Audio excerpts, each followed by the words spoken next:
In this video, we will talk about conditional probability.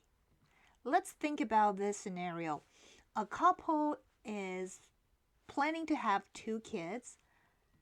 Let event A be the first kid is a boy, and let B be the event that the second kid is a boy.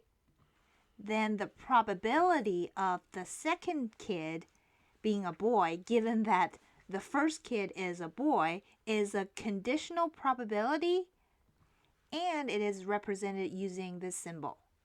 This means the probability of B given the event A has already happened.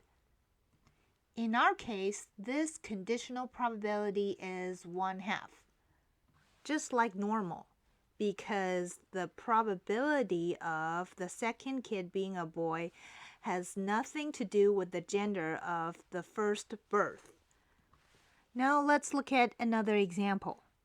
If a single card is drawn from a standard 52 card deck, we want to find the conditional probability that the card is a diamond given that it is red. If we call the event that the card is a diamond event D, and the event that the card is red R, then the conditional probability that the card is a diamond given that it is red can be represented using P, kind of like this.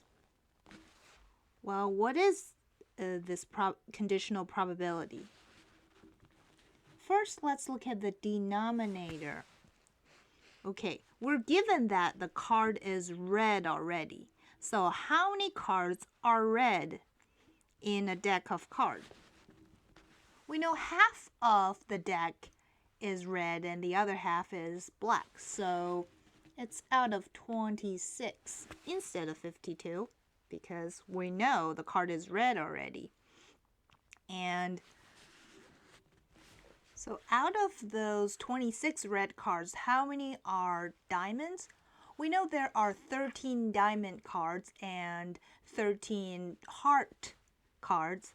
So it's 13 out of 26, which is 1/2. So given that the card is red, the probability the card is a diamond is 1/2. Now let's look at another example.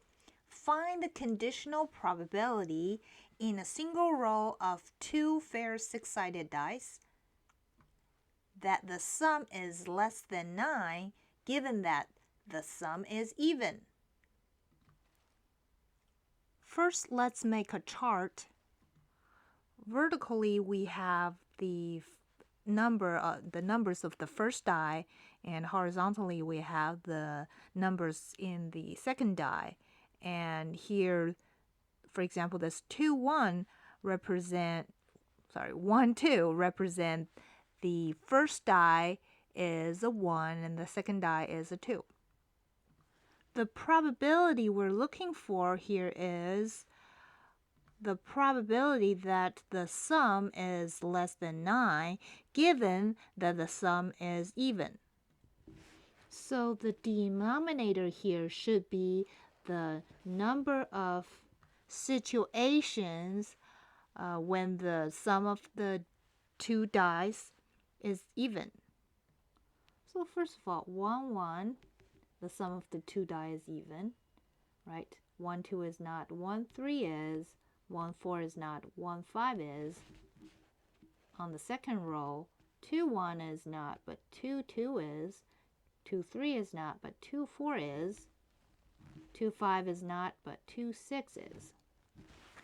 As we keep going, we can see half of the situations has the sum of the 2 dice even. So overall, we have 6 times 6, 36 cases. So half of it is 18. So the denominator here is 18 because we're given that the sum is even. So it's out of 18. So out of these 18 cases, let's find the ones with the sum less than 9. Okay, so first of all, 1, 1. This one is less than 9 because the sum is 2. This one is. Similar for those. 3, 1, yes. 5, 1, yes. 4, 2, yes. 6, 2, yes. 3, 3 is. 3, 5 is. 4, 4 is. 4, 6 is not. 5, 5 is not. 5, 3 is. And the rest are not. So let's count how many we have marked. So it will be 18 minus, there are 4 cases that are not, right? So 18 minus 4, which is 14.